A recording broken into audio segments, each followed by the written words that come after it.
Oh, dang it. There we go. Whoa, whoa, whoa, whoa. Before we get to that, let me tell you how I tricked this fish using thousands of dollars of high-tech gear and hundreds of hours of computer time. This story started at the beginning of the year when I said this. I decided that in 2021, I am only gonna fish with lures that I make myself. None of this store-bought stuff. That was really f***ing stupid. You see, I had been designing lures for about a week at that point, and I'm like, I got this, bro, no problems. But really, I had problems. You see, here's the rub. When you only fish with lures you design, turns out you gotta design a lot of friggin' lures. Like I said, really, really f***ing stupid. So I got to work, but then that ADD kicks in. I'm designing my replacement for the corky. I'm trying to make a giant rattle trap. I'm trying to make a giant wake bait. I'm all over the place. Then I got people calling me, hey dude, design this lure for me. I designed some lures for them. I got people calling me, hey, 3D print these molds. I'm 3D printing these molds for them. I am a hot mess, bro. But I was in luck. Texas got absolutely blasted with some cold weather. Knocked out probably a good 3 to 4 weeks of fishing. Then it started raining, and it did not stop raining for like a month, it seemed like. So I didn't feel too bad that I was losing a ton of fishing time. I did get some gar fishing in with my son, which was totally cool. I'd never really done that before. But in the back of my head, I'm like, I need to make this one specific lure for when I get to fish again. Last year, I kind of came across this lure that absolutely slayed for me. That was the down south lure burner shad, specifically in chicken of the sea. Love this lure. It crushed it for me in spring and early summer, which is right now when I'm starting to fish again. So what makes this lure so special? Well, I think really it comes down to the size. It's listed as 2.75 inches. You know, if you go from tip to the very end of the tail, it's a little over 3 inches. And that profile really fits the bait that's running around in our marsh system this time of year. We got little shrimp and we got little minnows, little mullet, all the things are having babies all over the place. It's awesome. So it mimics shrimp, mimics the little minnows. It's a twofer lure. So my overriding design factor is overall length of the bait. I want to keep it in that 2.75 to 3 inch range. So look, I could have flipped this lure on its back, glued it down to a board, done an open pore silicone mold, but dude, that's boring and that's kind of cheating. I respect these lure makers. They made a great lure. I'm not gonna just copy it. It's not worth it. They're $4.99 a bag, for God's sakes. I can just go down to Academy and buy some. Oh yeah, except I said this. I am only gonna fish with lures that I make myself. What an idiot. So the body is pretty straightforward, standard swim bait body. I did want to make one slight modification. I use these Z-Man Trout Eye jig heads, and they kind of blow up this little body because they have these giant prongs in them to hold on the lure. So I want to make it a little fatter, maybe a little taller in the body to fit these jig heads. And I want to do something a little bit different than a paddle tail. I've been kind of experimenting around with these different swim bait, paddle tail combos. And I want to do something a little different. So one morning I'm drinking some coffee, just messing around in Fusion, and all of a sudden, like this thing comes together.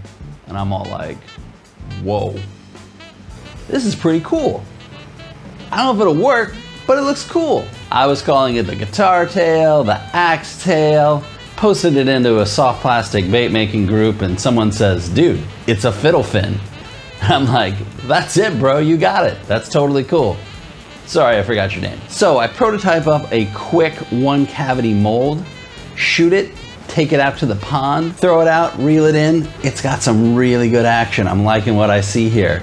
The body is like kind of rock solid and the tail is just going nuts, dude. Sweet, full send, multi-cavity mold, incoming. Now at this point, I'm going fishing in the morning. It's late afternoon, I got my mold, so I don't have a lot of time to shoot a lot of different colors. I decided to go with a green tone with like a bunch of glitter in there. A chartreuse tail on that bad boy. Then at the last second, I decided to try a new penny color. I really should have done new penny with the chartreuse tail. So at this point, the tide is lining up with my perfect time to fish. I love fishing the evening time in the summer. Get in the water about 4 or 5 o'clock, watch the sun go down, get out of the water, you're good. Tide is flowing out from about 5 till about 9 o'clock at night, setting up perfect for me. You've seen me fish to this spot before. I'll have a link at the end to give you a full breakdown, but it's like one of my favorite spots. I don't like to get up early. So show up, park the car, hop in the water. Just maybe about 20 minutes in, this happens. Got him, fish on. All right, I guess the bounce was the way to go.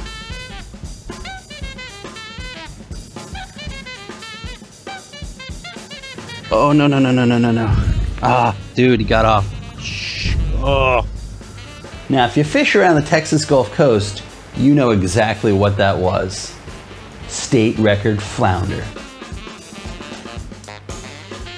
No, but I was pretty sure it was a flounder.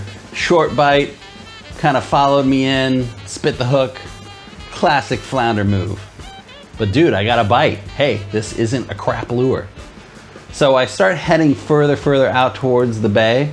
Walked for probably a good hour, casting, fishing, no movement. There's bait all over the place. It's nuts. Mullet are flying out of the water, and these aren't just, you know, flopping over mullet. These dudes were moving. Even saw a turtle out there. It was awesome. See, that mullet is scared out of his mind, bro. Then, out of kind of nowhere, this happens.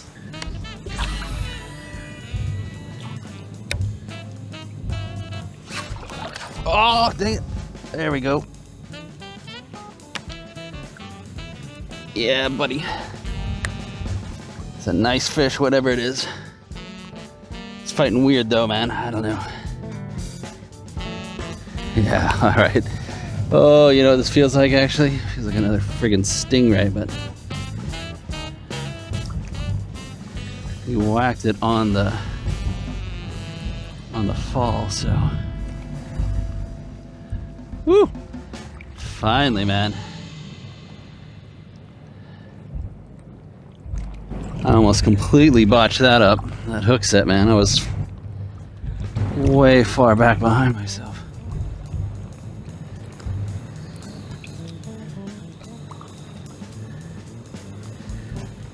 It's fighting like a red, just kind of keeping his head down.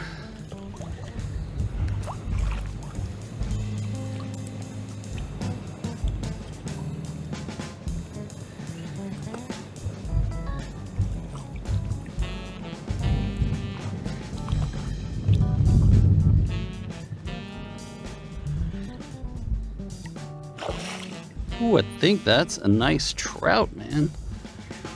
I can tell. Ah, little red. Yeah, little red.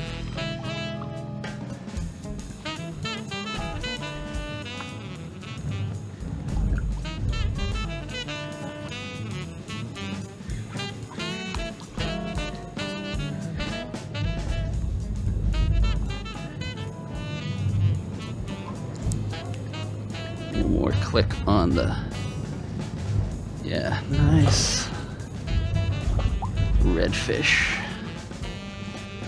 Maybe slot. Oh yeah, he'll be slot. Bro.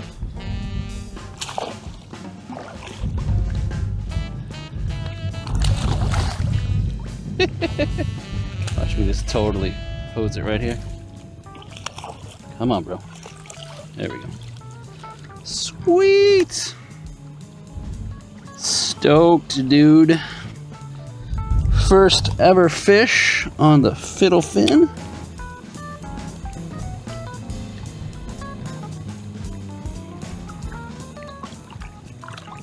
Oh, yeah. There it is, man. Sweet.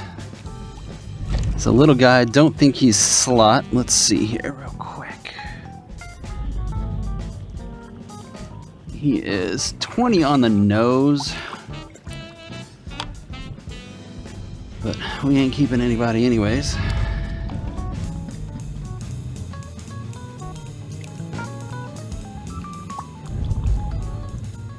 There he is, nice guy. Stoked. All right, buddy. Yes! Countless hours in front of my computer, tons of 3D printing. I finally got a keeper red on a bait that I designed. This is the first fish I have caught in saltwater on a lure of my own design. I cannot tell you how excited this makes me feel. It is the coolest feeling in the world. It's one thing if you take another mold, shoot a lure, catch a fish on it, that's awesome. But to catch one that came completely out of your own head, that you made yourself, there's no better feeling. Now I know how those fly tying guys feel. It's friggin' great. Thanks for watching, guys. If you want to see how to design your own lures, I have a whole playlist right here. And if you want to check out my breakdown of the spot I'm fishing at, it's right here. Take care, everybody. Tie lines.